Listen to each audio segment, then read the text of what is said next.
My name is Kamjit Singh. I am the chairman of the Chartered and Logistic and Transport Issue in Singapore.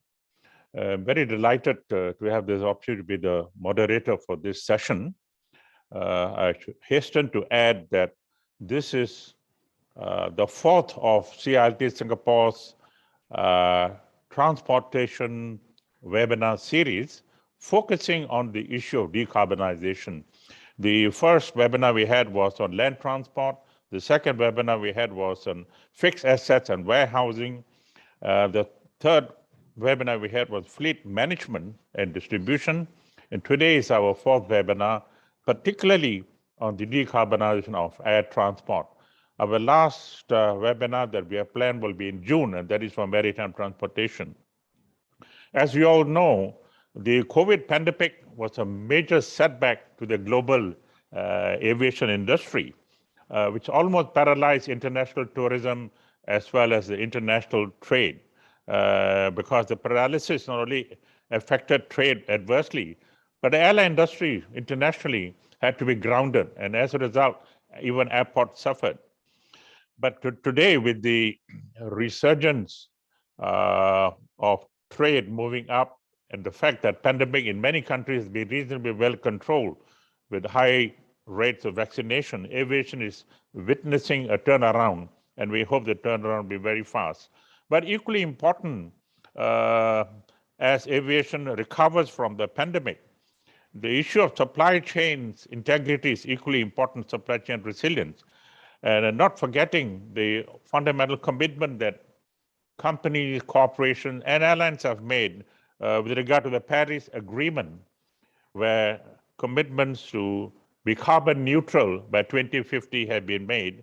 In the case of airlines, they have even been bolder to commit to carbon neutral by 2030. So we must bear in mind that these carbon neutral commitments need to be put in terms of formal policy. And we're very glad to see that not only fuel producers, airports, and airlines are putting these things into focus.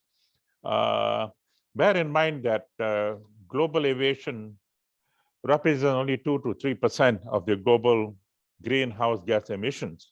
But more importantly, we must be mindful that supply chains themselves contribute to over 80% of global greenhouse gas emissions.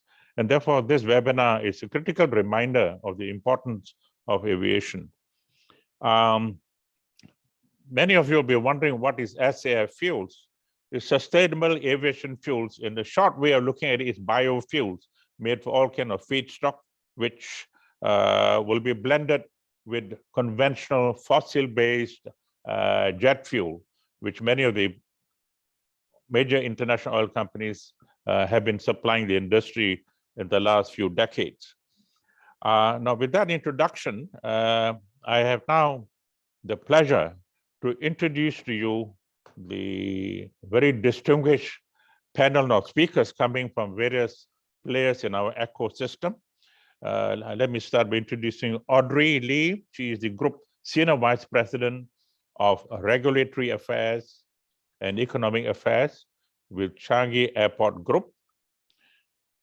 Then we have from Singapore Airlines, Mr. Chan Fook Peng, who is the Vice President of Sustainability.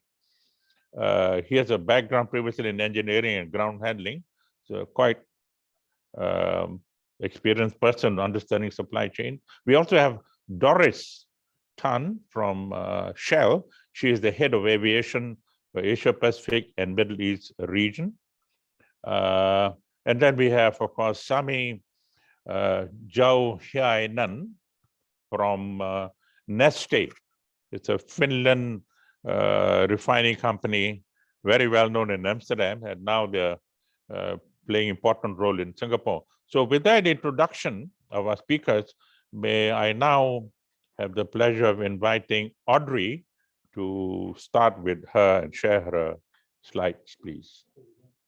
Thank you, Audrey. Go ahead, Audrey.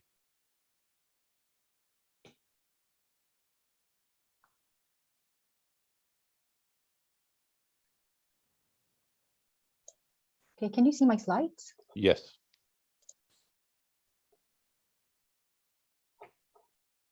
Okay, let me start. Thank you, Ramjit, for the introduction, and good morning, everyone. I'm from CAG, Changi Airport Group, and today let me share our Changi Airport's sustainability strategies. So very broadly, we have 4 focus areas in our strategy. Firstly, to reduce carbon emissions. Secondly, waste management. Thirdly, water conservation. And lastly, climate resilience, which is really a longer term look at how we can protect our critical infrastructure, but this is longer term. So today's presentation, I'm going to just focus on reduction of carbon emissions. Okay, sorry, this slide, I need to go through, there are some numbers. It actually shows Changi Airport as an ecosystem, our carbon footprint. So if you could follow me, actually in Changi Airport, the whole of Changi Airport, our emissions is 1060 kilotons of carbon dioxide, CO2 emissions. For CAG, our scope 1 and 2, largely this is our emissions from our vehicles, our power generation, and what we draw from the power grid to power our terminals, form 17%, 17% of the entire Changi Airport ecosystem of emissions. The other 83% of emissions is largely from basically jet fuel emissions, which is the bulk, and then ground handling, basically SATS, DINATA, or other airport partners, vehicles, and electricity use. So this gives you a broad sense of the carbon emissions in a whole ecosystem of Changi Airport. Today, I'll just roughly talk about scope 1 and 2, which is our CAG's emissions. Okay, this slide shows a further breakdown of Changi Airport Group, where our footprint comes from. Largely, the bulk of our footprint basically comes from lighting, aircon, and baggage handling systems. So if you look at this pie chart, actually quite a bit of it, 57% of our carbon emissions come from aircon systems, and then 16% from lighting, and then a smaller percentage, 6%, in baggage handling system. So effectively, we focus a lot of our energies, as you can imagine, on trying to reduce energies for aircon and lighting. And here, you know, when we do a terminal upgrade or end of life upgrade, we focus on how do we basically put in place aircon chillers that are best in class. Okay, so just as an example, when we upgraded Terminal 1 Pier's chiller system, we actually achieved up to 30% efficiency gains. And progressively, you know, we have a lot of lights in the terminals, on the 4 terminals. We are also upgrading it for higher efficiency LED lights. Okay, as you know, we constantly upgrade and build terminal buildings as we serve an increasing number of passengers. So when we do that, actually Changi Airport incorporate a lot of sustainable design principles in our terminal buildings. So for example, we are actually progressively, when we expand terminals or we build new terminals, we aim for higher and higher BCA Green Mark certification. And the features that we put in, for example, like T3, T4, you have gone there, you would see skylight, and that helps us in the reduction of lights, basically lighting consumption. And on our aircon systems, we actually recycle the water condensate for irrigation. We have lots of plants and horticulture in the airport. We put in, like I mentioned, best in class when we can for chillers. And also we have got light sensors that effectively adjust lighting levels, as well as where we can switch off lights in areas which are not operational, we do that. So in our terminals, these are various ways where we can actually reduce our carbon emissions and our footprint. Okay, energy consumption, I've already spoken a bit about it. You know, aircon, lighting forms 70% of our energy consumption, and that's where we put our focus area. And also actually for Changi Airport, 99% of our footprint comes from effectively the grid. Basically, we draw electricity from the grid. And here on a longer term, you know, we have regular engagements with the government to see how, you know, they could gradually decarbonize the grid. And also, how do we look at renewable energies, okay, like solar panels, and more we would do that at Changi. Can we roll out more solar panels for more green energy? Okay, besides ourselves, we actually work a lot with the whole ecosystem of our partners. Firstly, the ground handlers. As you can I explained earlier, 83% actually the emission comes from airlines and ground handlers. So for ground handling, we actually have already rolled out about 100 EV charging points in our airside, and that actually supports SATS, DINATA's ground handling fleet as they gradually electrify their fleet. Kramjit talked about Sustainable Aviation Fuel, which is SAF. This is going to be quite a big measure to reduce emissions by airlines. And here we are actually working quite closely with CAS as well as SQ in a SAF uplift trial by SQ. And we are very happy to work with other airlines to accelerate the SAF adoption in Changi. And the next one is slightly longer term. We are also constantly looking at innovations, other clean energy sources. And at the recent air show, we signed an MOU to study basically application of hydrogen, but this is slightly longer term. But we really have to study that and see how it can be applied to aviation. Okay, on SAF, particularly at Changi Airport, I think I want to explain that actually Changi Airport's infrastructure and system, we are ready to support SAF.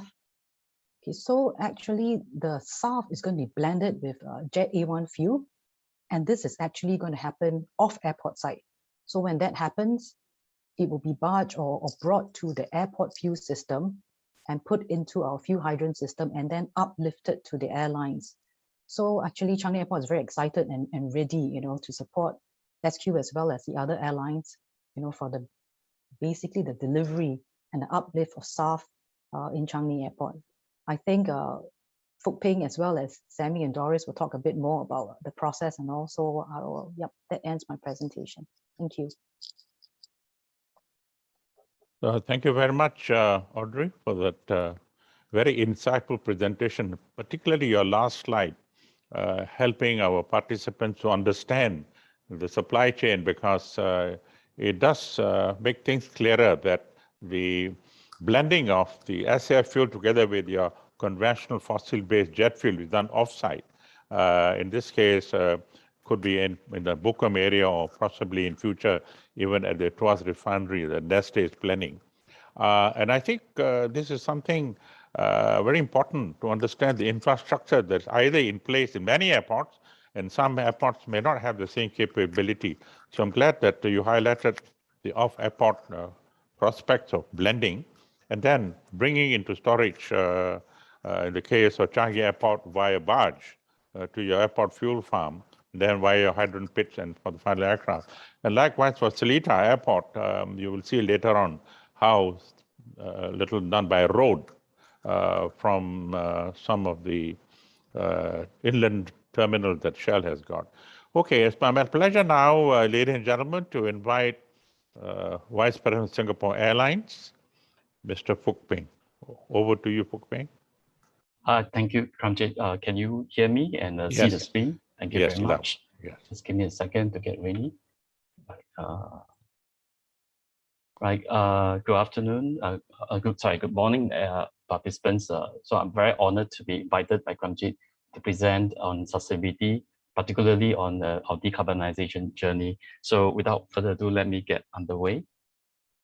Right. So while today's webinar is focused clearly on decarbonization, I'd just like to take a couple of minutes to provide an overview about our sustainability approach, a more balanced approach, not just on climate action itself. So among the 70 SDGs that we support, we particularly focus our actions on 3 particular areas, namely 8, 12, and 13, as you can see below the screen. So clearly, climate actions is closely linked to decarbonization, and of course, we have we support the IATA 4-pillar strategies, which involve the use of young technology fleet, optimizing our operations and infrastructure with our fellow stakeholders, the use of sustainable aviation fuel, as well as quality carbon offset. I'll provide a bit more details on each of these levers shortly, but not forgetting the rest of the endeavors, for example, on resource conservation. We are committed to conserving our planet's finite resources, in particularly through adopting the 5R waste hierarchy, looking at sustainable alternative, doing our part for water conservation, and also exploring alternative energy sources and so forth. I wouldn't go into details on the sustainable travel experience as well as creating positive society impact, but collectively in our sustainability journey, we look to providing a more balanced approach, particularly, of course, not just in terms of tackling climate change, but also promoting responsible consumption and providing and promoting positive impact on the society. Right, so now back to decarbonization journey. The very first lever is about the use of technology, and operating a young fleet is the fastest and most efficient way for any airlines to effectively reduce their carbon emission today. So with an average age of about 6 years, 2 months, we operate one of the world's youngest fleet, and we will continue to take delivery of fuel-efficient aircraft in the coming years. So some high-level statistics just to share with the audience today. We currently have 112 new generation aircraft on order, comprising a mix of Boeing and Airbus jets, of which 73 of these aircraft have been delivered. And the investment into new young generation fleet is something that we are proud of, and this predates even the day before sustainability came to the highlight. We will continue to press on in our belief to invest in young generation fleet. And of course, the main attractions of our incentive for operating young fleet is that every new generation fleet comes with even more better fuel efficiency. So on average, with each generation change of aircraft, we achieve about 30% more than the previous generation.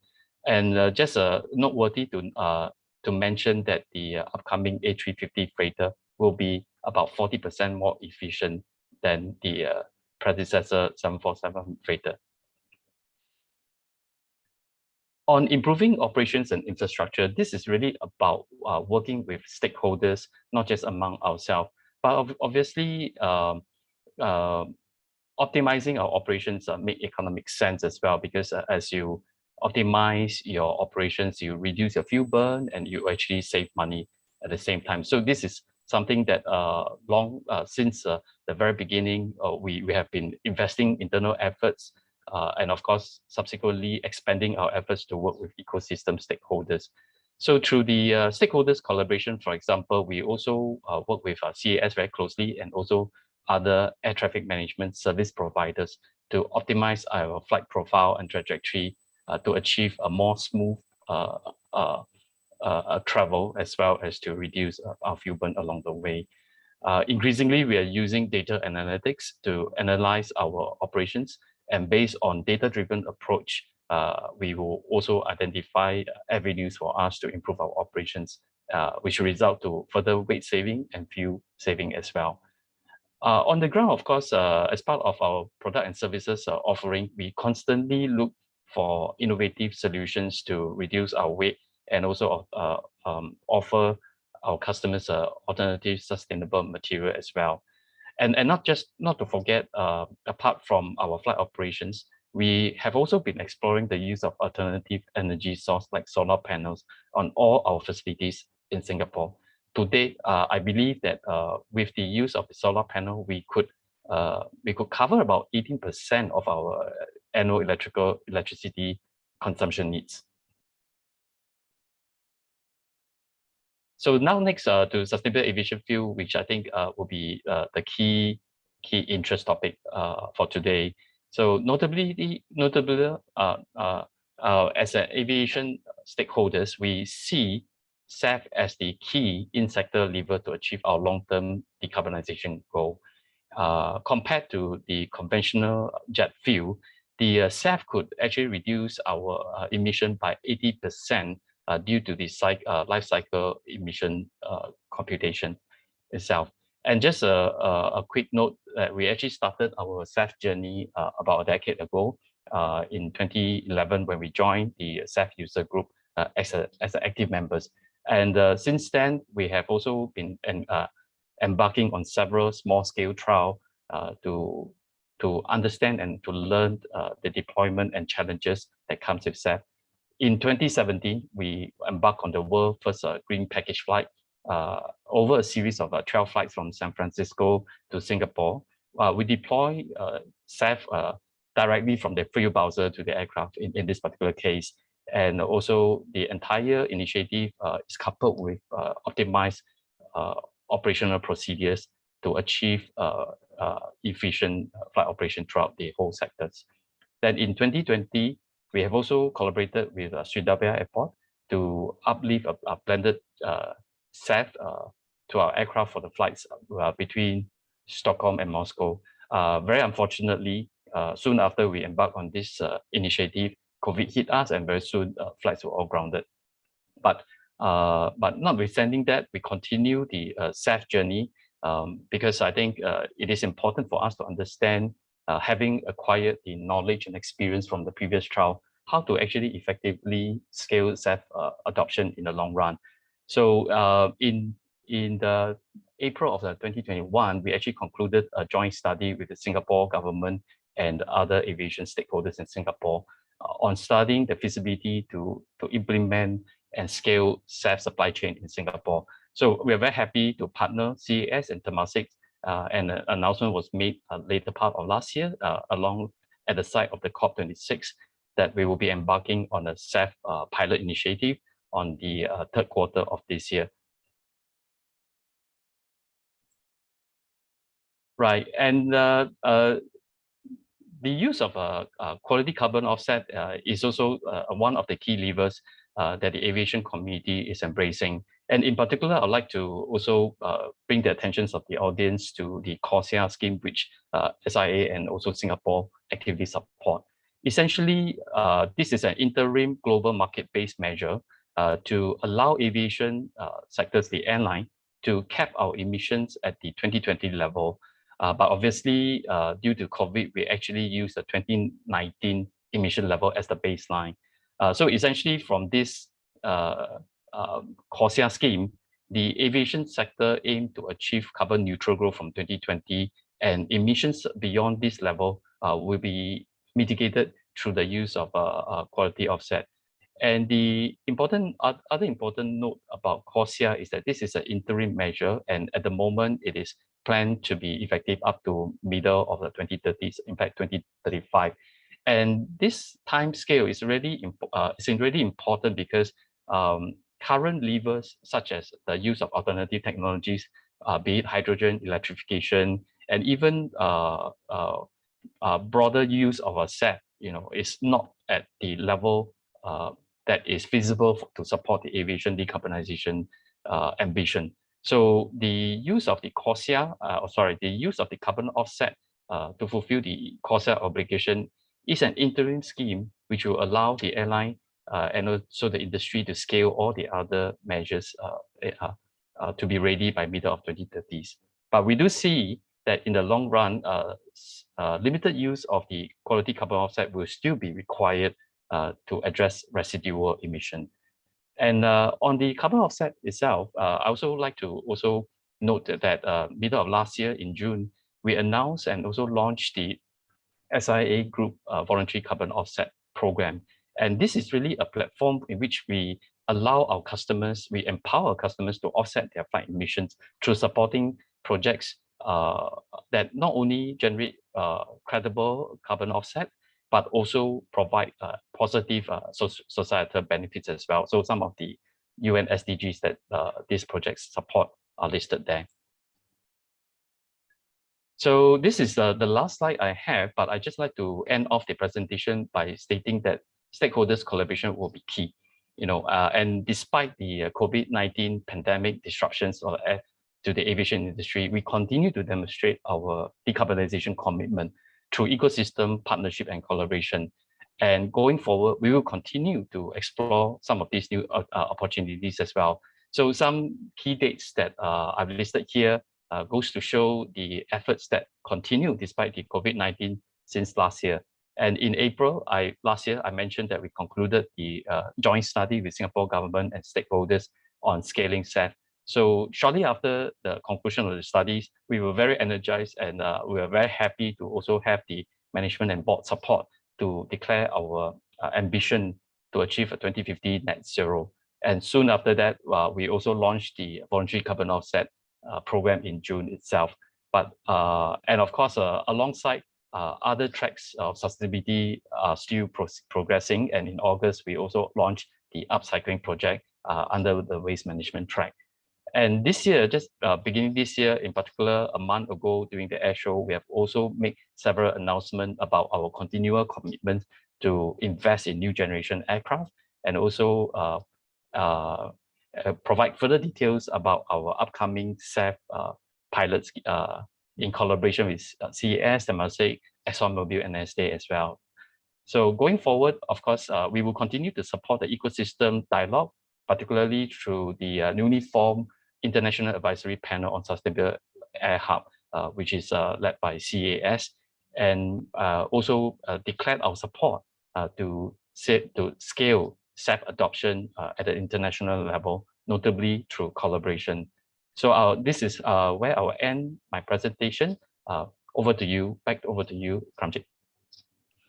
Thank you very much, Phuc Minh, for your very enlightening presentation, particularly making it very crystal clear about the very specific actions that are available to most airlines. And you highlighted them quite well to say that, keeping continuous attention of having a youthful fleet, in your case, about 6 years or so, as well as a very outstanding approach towards your efficient operations, particularly your operation on the ground and air in terms of efficiency in air traffic management. And also your carbon offset schemes under CORSIA. Not many people don't understand CORSIA. CORSIA is a very complex thing, but it's critically important as an interim measure, as you mentioned, until 2035. So I think you will hear more about that later. And finally, of course, the core and central piece to this whole thing for aviation and the entire airline industry globally, because that is a technology-driven solution, and that is sustainable aviation fuels. And there are major issues relating to SAF fuel. We'll hear that for the next few speakers. But more important is the commitment of stakeholders, particularly airports, Changi Airport and CS in Singapore, as well as SI and the fuel producer like Shell and Exxon, and now of course Nestle. This commitment to produce SAF fuels is going to be the major driver because that's the swing factor. The combined technology and operations may only help to about 20% of the entire problem, but 80% or 84% of the solution must come from SAF fuels, hence its importance. So thanks once again, Phuc Minh. It is my pleasure now to invite Doris from Shell. Doris has been very kind. She is out of Singapore and Dubai at the moment, but she has sacrificed early morning siesta to be able to plug in this webinar. So I'm very grateful to Doris for committing herself. Doris, over to you. Thank you, Kramjit. Good morning. So like Kramjit said, my name is Doris and I'm a head of Shell Aviation in Asia Pacific and the Middle East. Sorry, I just want to make sure that you all are seeing my screen because I'm seeing the screen with a lot of names on it.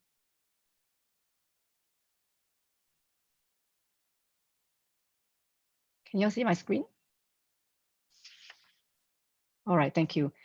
Yeah, so yeah, thanks for having me today. And indeed, I'm in Dubai, but really happy to be here and very heartening to hear the things that we are doing in the airport as well as our airlines. I think, leading the way here and doing it today, right now is important. So in the next 10 minutes, I will take you through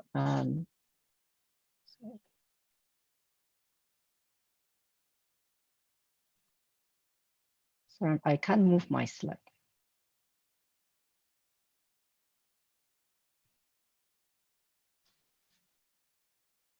Kramjit, I may need some help. I couldn't move my slide.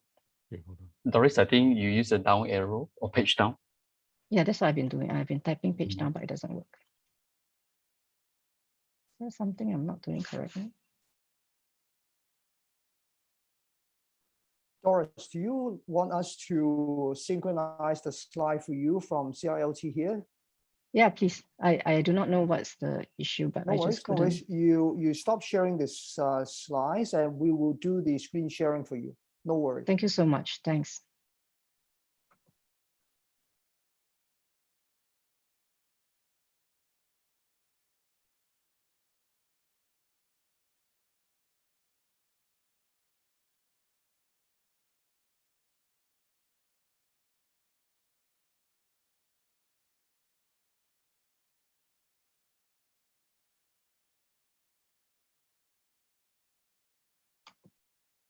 Are you taking over, Edward?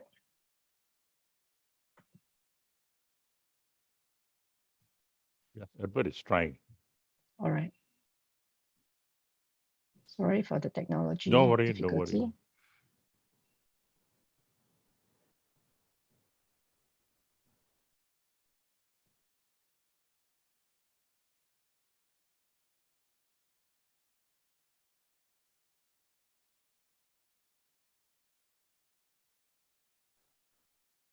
So, Doris, you can see the screen, yeah?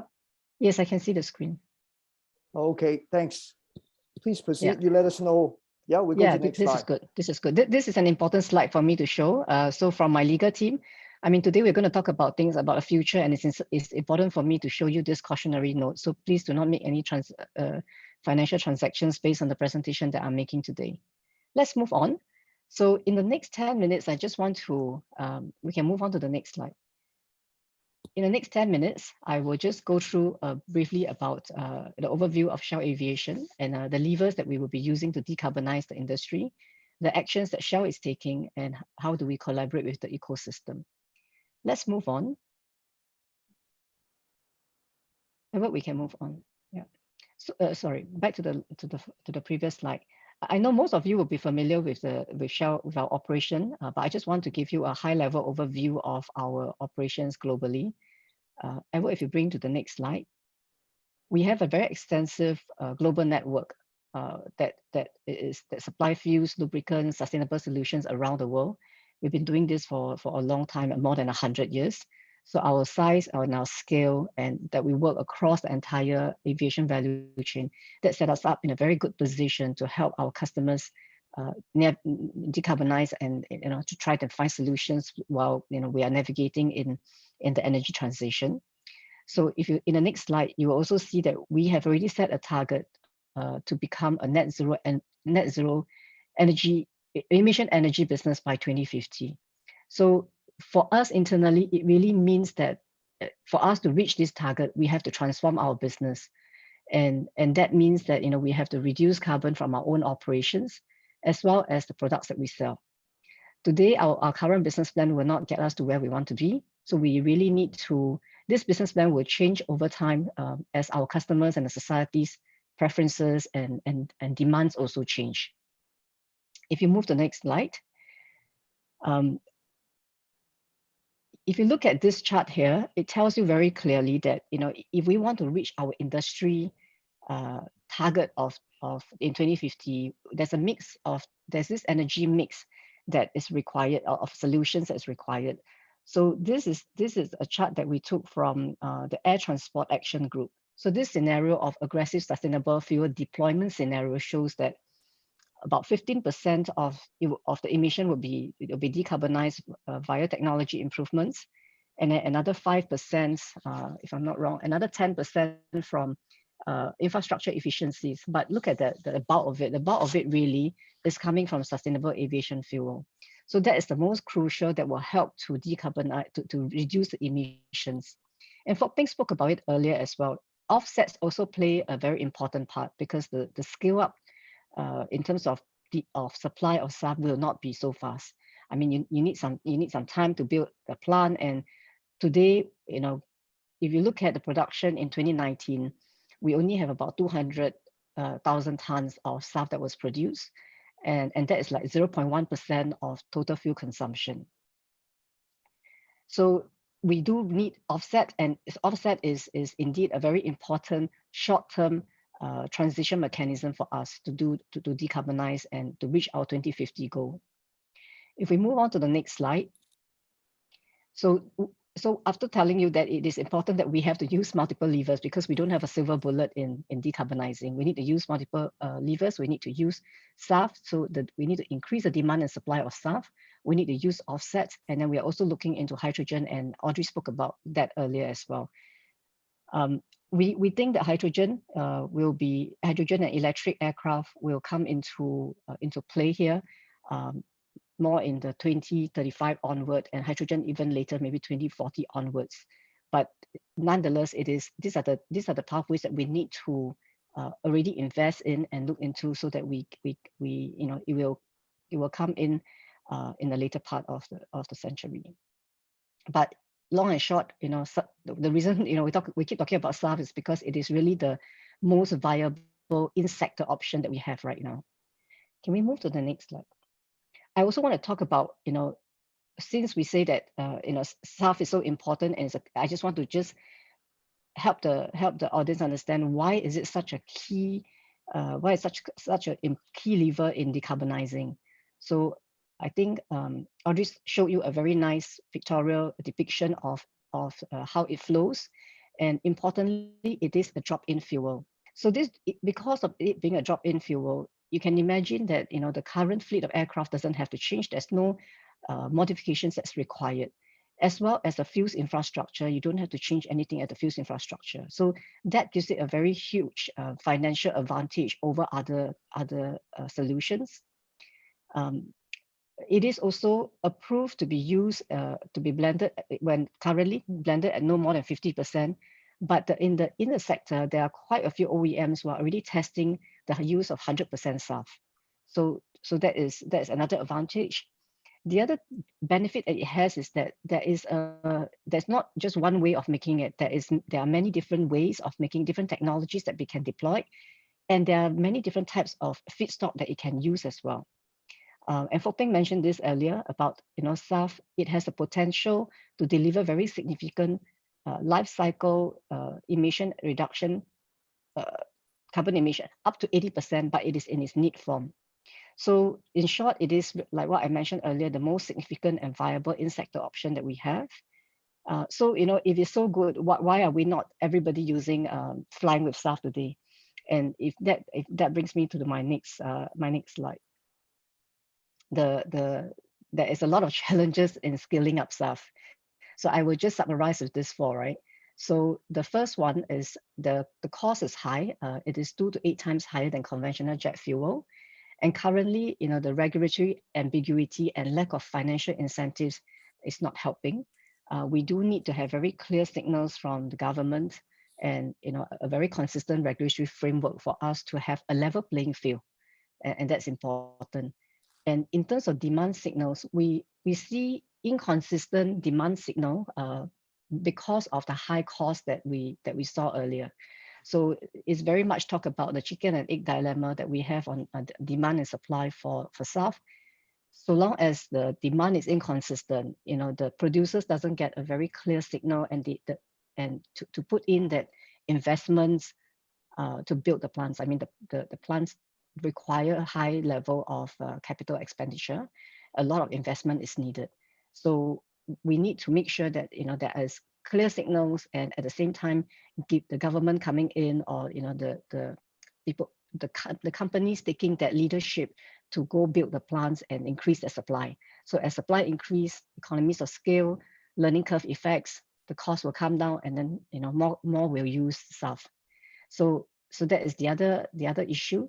And the last issue is, because we cannot only look at one pathway, there are several pathways that I talked about earlier. HEFA is the most mature, but if you just rely on HEFA, you will. I mean, according to some reports that we have, like from the Clean Skies Tomorrow reports, HEFA will only account for about 10% of all the SAF that will be produced through this technology. So we do need to look into the second and third generation technologies, and those investments will require, again, a lot of investments. So the producers, again, will need very clear signals that that their investments will have, that there's enough time, and there will be because it's going to be more expensive than conventional jet fuel, there will be enough demand and a certain price level that they'll be able to make this investment a feasible one. If I can move on to the next slide. So this is what I spoke about, all the different technology pathways. I'll not go into the details, but I just want to put it out there. We can move to the next slide as well. Well, in short, we have this ambition to produce 2 million tons of SAF by 2025. And just to put this in context, I mentioned earlier that in 2019, the world produced 200 KT of SAF. So this is effectively 10 times of what is being produced today. Can we move on to the next slide? So we look, I mean, one of the things that we have put it out there as well is by 2030, and it's not very far away, at least 10% of our global fuel sales will be on SAF. So that is, I mean, we want to make sure that we want to deliver on this ambition. So we work with partners around the world to invest in new technologies. We want to create a step change in the volume of SAF that will be available in the future. And I'm very proud that when our focus is really about making investments for the long term, from the world scale production plants through to emerging technologies. So there are future and advanced production technologies such as that we will be developing and testing. I'll give you an example of what we are doing in India. We have this technology that we call it IH². So this technology uses agricultural residues and other waste, forestry residues, to produce SAF. So this is an example of how I mentioned earlier about the investments that's required in R&D, to invest in all these different technologies. We also invested in another company called LanzaJet, and they produce SAF through an alcohol to jet process. Let's move on to the next slide. Yeah, this is I'm showing here the different investments that we have made around the world. Honestly, this slide keeps changing because that is very dynamic. We have been making a lot of investments and looking into a lot of other production announcements that we will also be making. I just want to show you. Maybe you can move to the next slide. So here in Singapore, we have announced last year that we will be built. We intend to build a 550,000 tons bio facility here in Singapore. And this will be one of the, with its size, one of the biggest bio facility in Asia Pacific.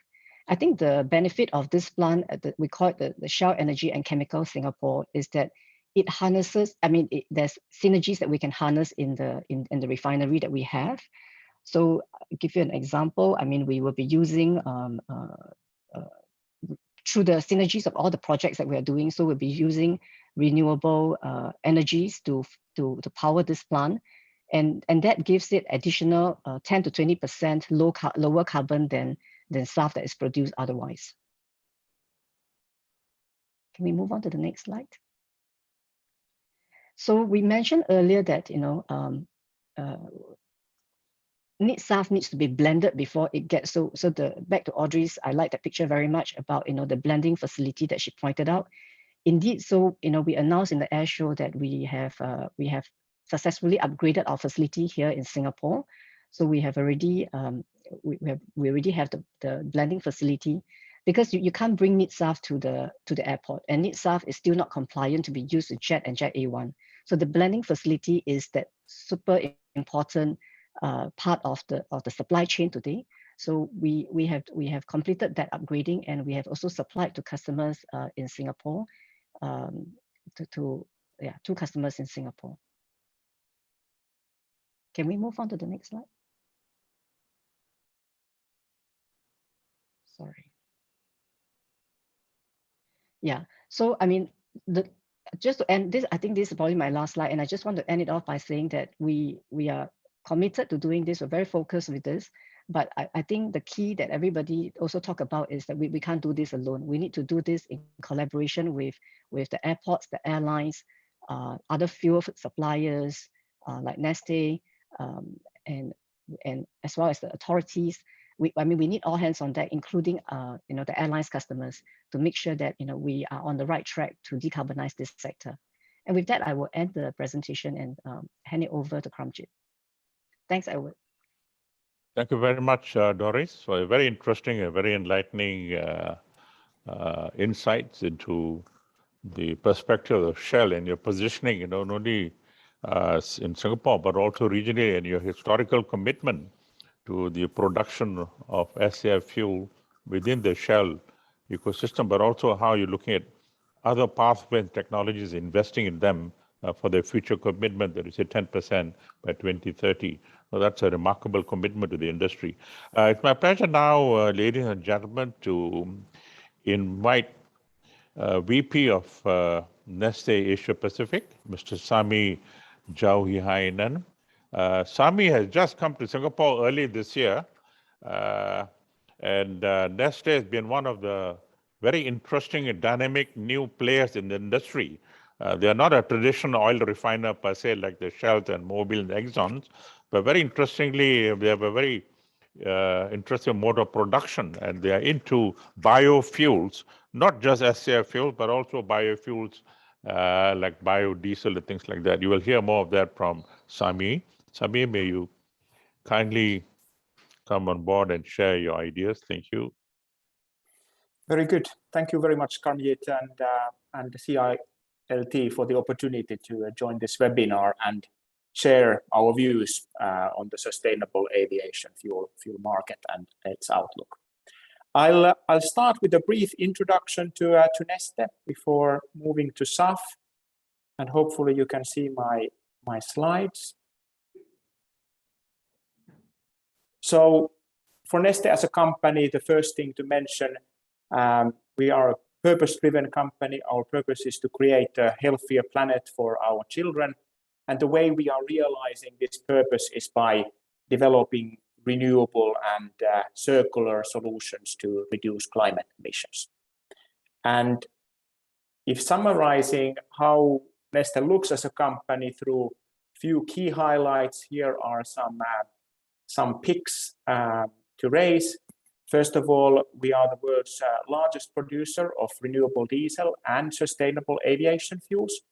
We have a total global capacity for renewable products of 3.3 million tons today, spread between our refineries in Finland, in Netherlands, and here in Singapore. And that capacity will grow to 5.5 million tons already next year, when our expansion in our Singapore refinery will be completed, and a new production also in California will be commissioned.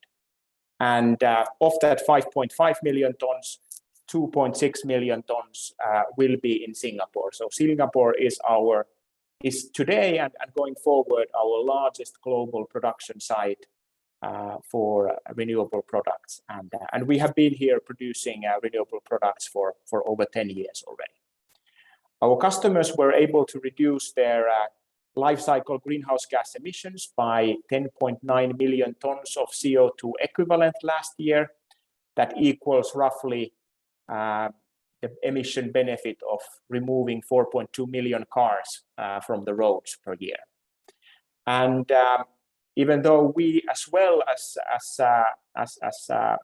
other oil companies, have our background in refining oil and gas, today the renewable products contributes already a vast majority of Neste profits. For example, last year, 92% of our operating profit came from our renewables activities. But then moving to sustainable aviation fuels. So what are sustainable aviation fuels? It is a next generation of jet fuels made from sustainable resources rather than crude oil. And one could summarize that as an emission reduction solution for the aviation industry. SAF has three main benefits. It is a drop-in product, as mentioned earlier today. It can be used in existing aviation fuel supply chains and aircraft without any investments or modifications. Secondly, the product helps to reduce life cycle greenhouse gas emissions by up to 80%, even when considering the emissions of producing the fuel and transporting it.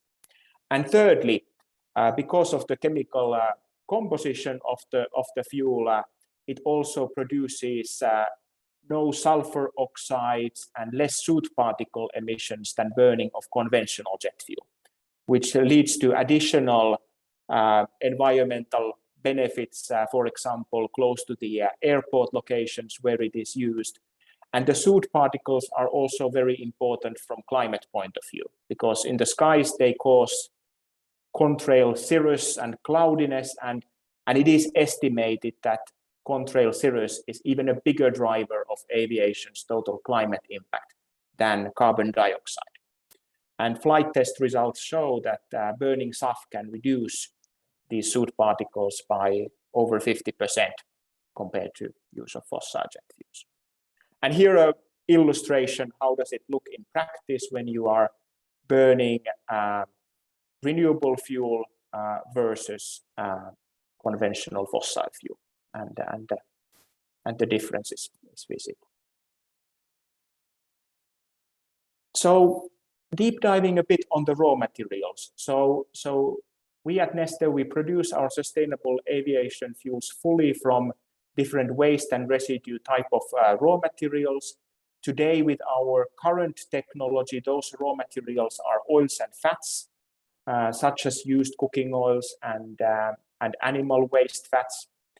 But importantly, in order to kind of capture the full potential of sustainable aviation fuels, we need to, in the coming years and decades, expand the raw material space to new pools of raw materials. In the time frame of next to 5 to 10 years, this will need to include lignocellulosic raw materials such as forestry and agricultural residues, municipal solid waste, and then from 2030 onwards, increasingly algae oils and power to liquids, meaning production of liquid fuels from renewable hydrogen and captured carbon need to play an increasing role.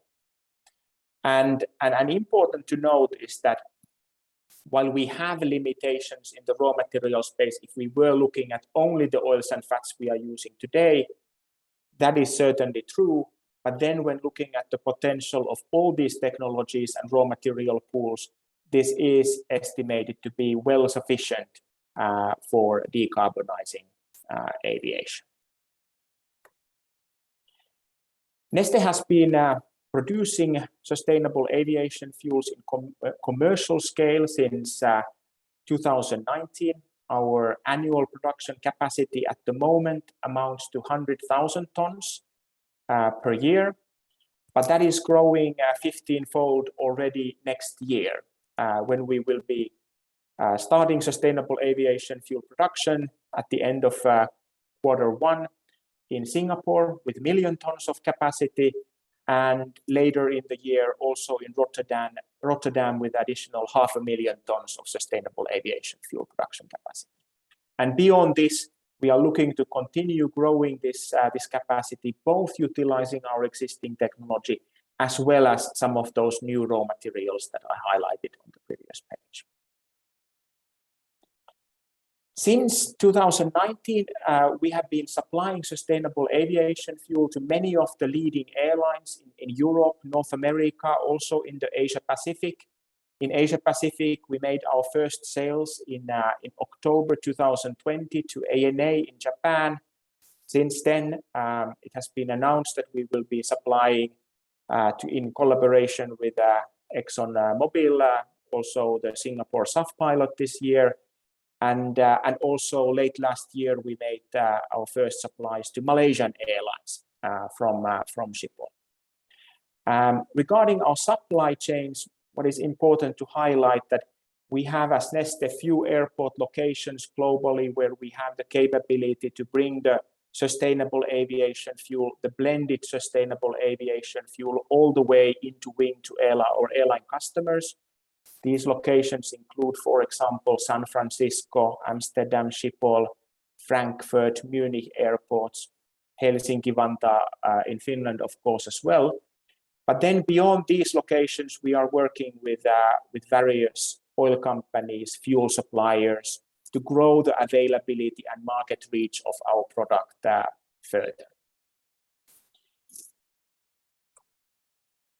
The key challenge why the sustainable aviation fuel use is not wider spread than it is today, and why maybe aviation as a sector is 10 or 15 years behind the road transportation sector in taking biofuels into use, is certainly about the cost of the product and the fact that regulatory frameworks or policies that are needed to either incentivize the use of the more expensive solution or create requirements for reducing emissions have not been in place. But what is very important is that this looks to be changing at the rapid pace globally. Europe is probably at the moment the front runner on this front. Several European countries, Norway, Sweden, France, have already regulatory policies and frameworks in place requiring certain share of all jet fuel to be replaced with sustainable aviation fuels. And the European Union and United Kingdom are planning to make such policies whole European-wide already in 2025. In Asia Pacific, some of these first steps are also being taken. New Zealand has announced the intention to develop a similar sustainable aviation fuel blending mandate as is planned in Europe in the course of this year. And what we are also seeing that in Japan, both the leading airlines as well as the government have set the ambition of 10% sustainable aviation fuel use by 2030. While those regulatory frameworks are still under development, what is also very important is business models and solutions that enable somehow the voluntary use of sustainable aviation fuels. And what that requires is somehow channeling the funding from aviation's end users, corporates or private passengers to funding the cost of sustainable aviation fuels to reduce the carbon footprint of those parties. Many airlines have played a really leading and front-runner role in making such, providing such solutions to the market and extending the kind of carbon offset programs beyond the offsets and basically offering the opportunity for their customers to reduce actually their emissions by funding sustainable aviation fuel use. For example, KLM, Lufthansa, United in North America have been the front runners in this space. ANA in Japan has already also such solutions available to their customers in the Asia Pacific region. We have been also, as Neste, trying to introduce such solutions to the market. We made our first launch last year with Boston Consulting Group as our front runner customer, and we announced a collaboration with a leading travel management company, Trip Actions, to make the solution for corporates to reduce their business travel emissions available globally. And maybe as my last page, highlight a bit how such solutions work and could work. Basically what it means is that a business customer or a corporate that wants to reduce their corporate travel emissions pay for the service of reducing or substituting conventional jet fuels with sustainable aviation fuels in their supply chain, and paying for that service the cost difference between sustainable aviation fuel and the conventional jet fuel. And then the funding of the corporate enables basically Neste or another fuel supplier to deliver sustainable aviation fuels to the airlines, basically at the cost of conventional jet fuel, and enabling emission reductions both for the airline as well as for the corporate and the business customer paying for the service. But very good. Let me stop there, and hopefully we have some time still for discussion and questions. Thank you very much, Sami, for your very interesting sharing of what Neste has done in terms of producing biofuel, especially sustainable aviation fuels, and how you're pioneering that process as an not a traditional oil refiner, the likes of Shell and Mobil, or for that matter, Exxon, but as an independent fuel producer. Thanks again. Ladies and gentlemen, it's now my pleasure to open this to all our participants. If anybody has any questions, put up on the chat.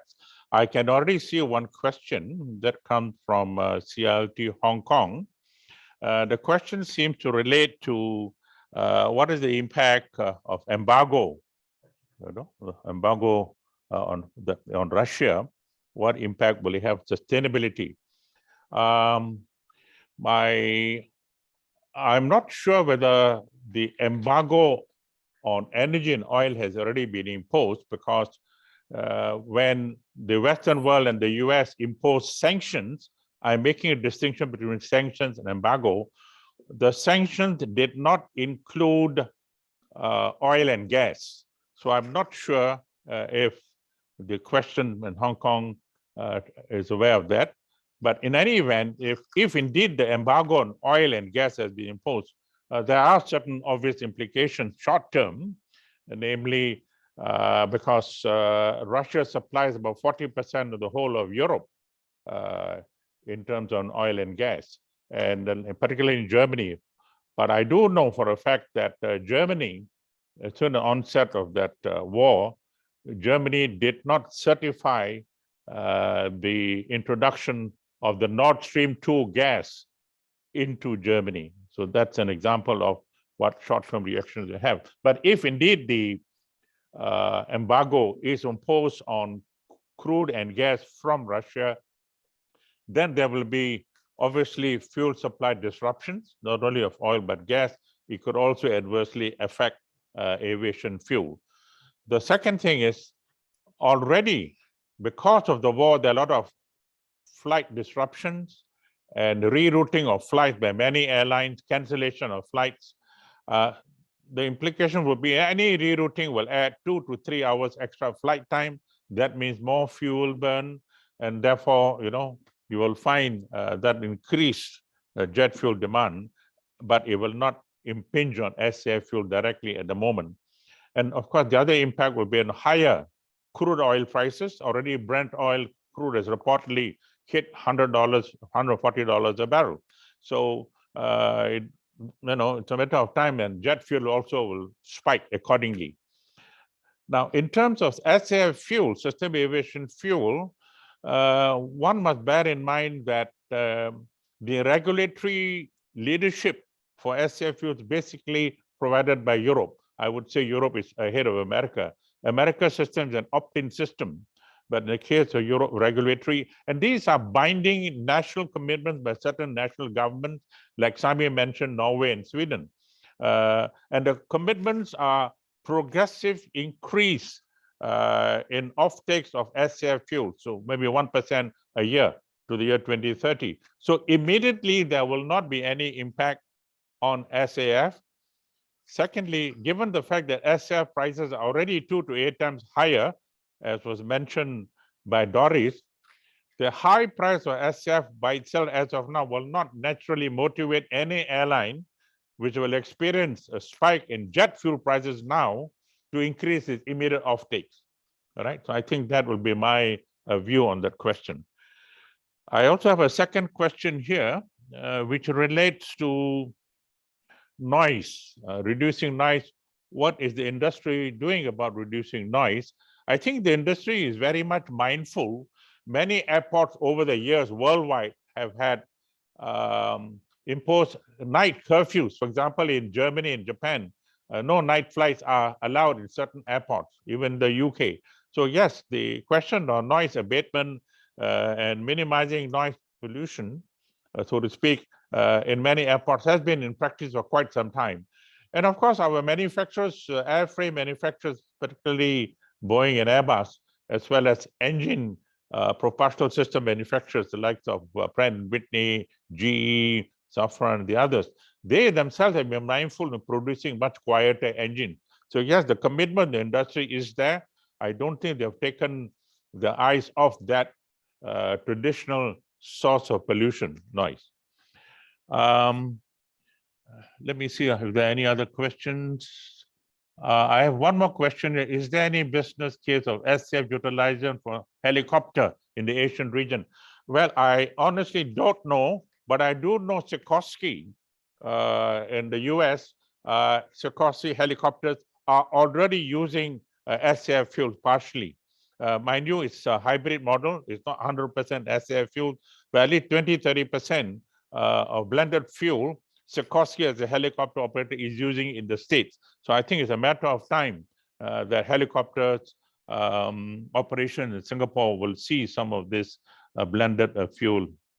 And another question is on Neste. Maybe I'll put that to Sami for you.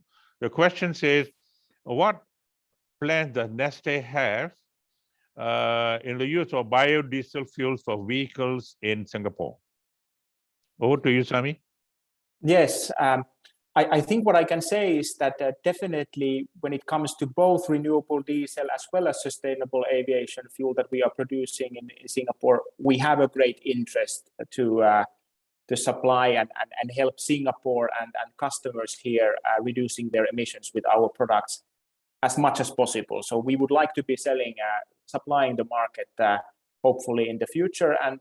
And on the renewable diesel side, we have some interest in the market already for renewable diesel as well, but nothing concrete that I could be able to announce at this stage, unfortunately.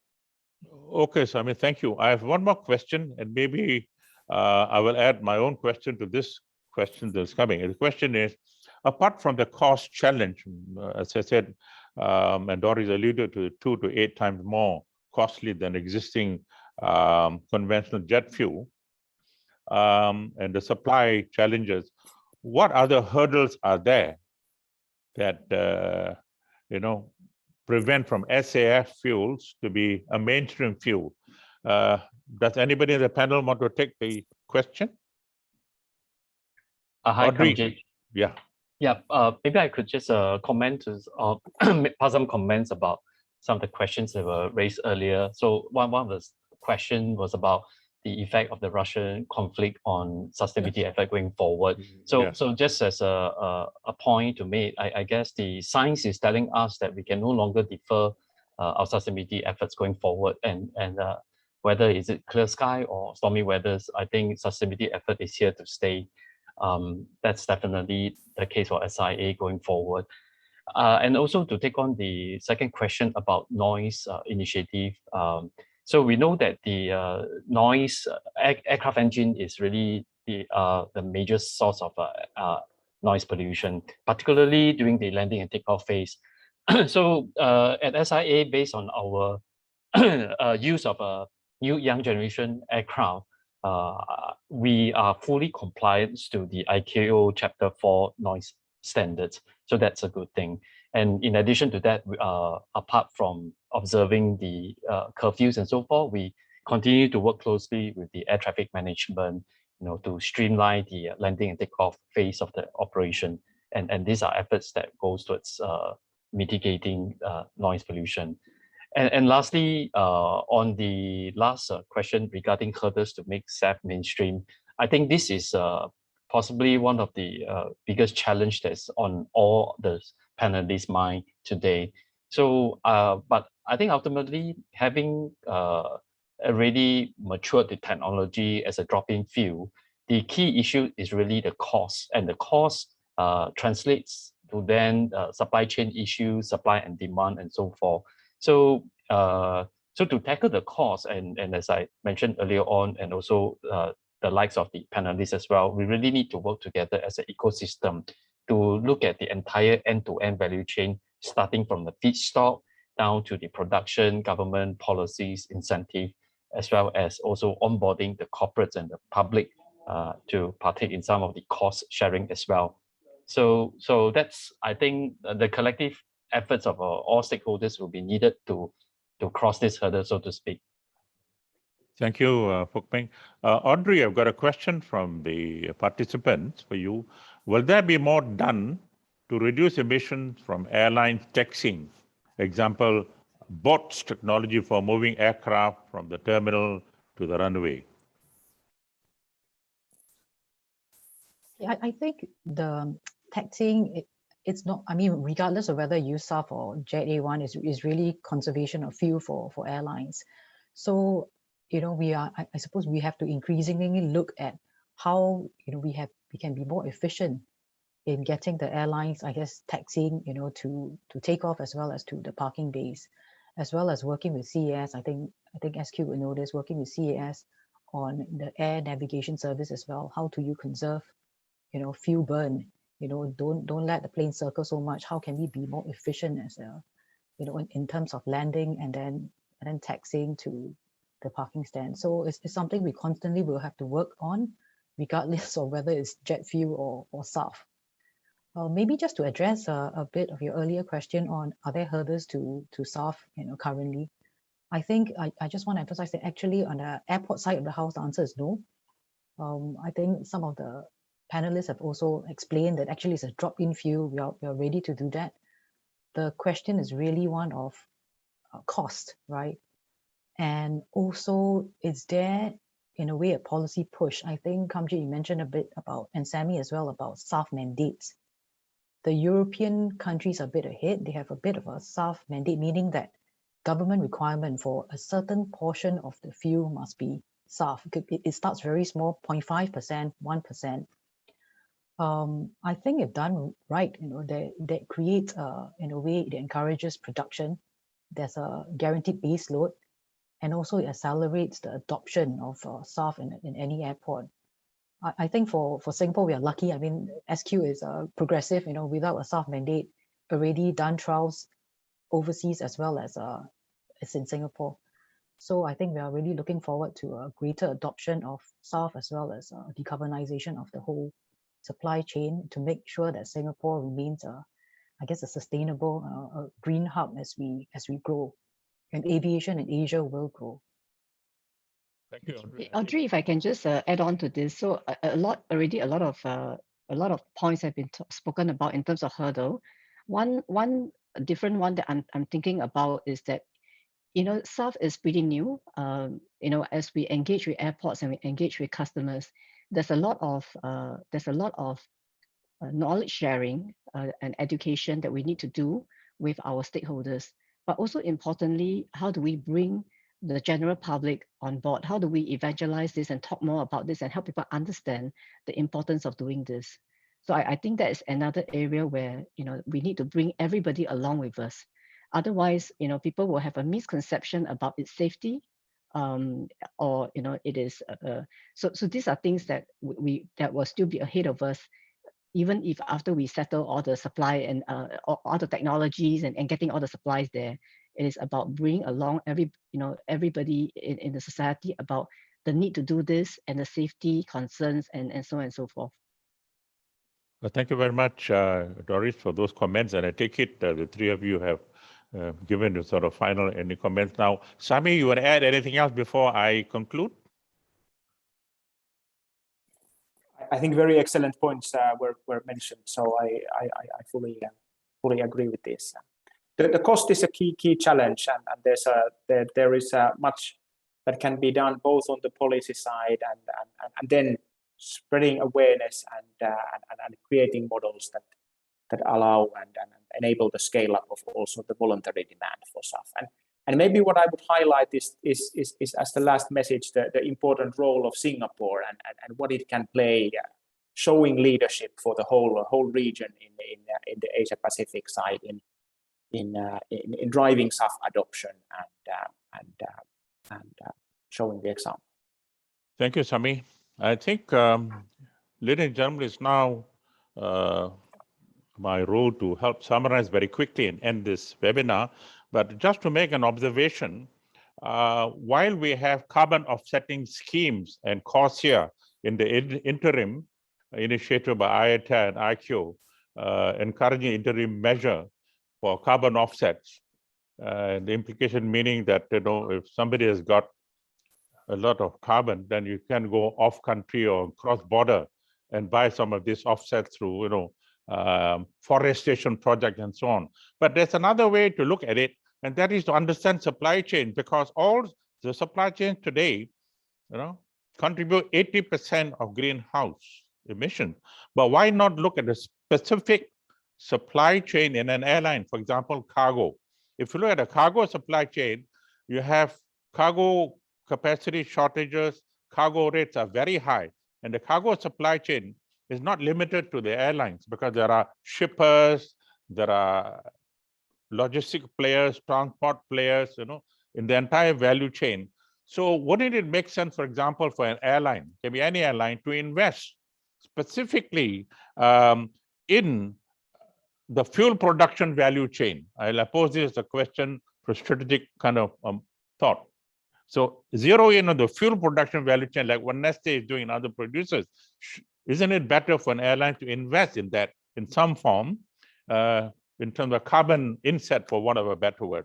So with that, I'd like to thank all the panel members for sharing your very interesting insight, as well as thank all participants for being patient with us, and also for the good quality of questions we have heard. And just to finish, please look forward to our next webinar.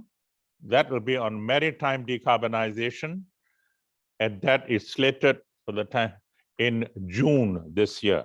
I repeat, the maritime shipping decarbonization is slated for June this year. And once again, on behalf of CILT Singapore and CILT International, thank you very much for participation. And I hope you'll join us in our future webinars. Thank you again. If I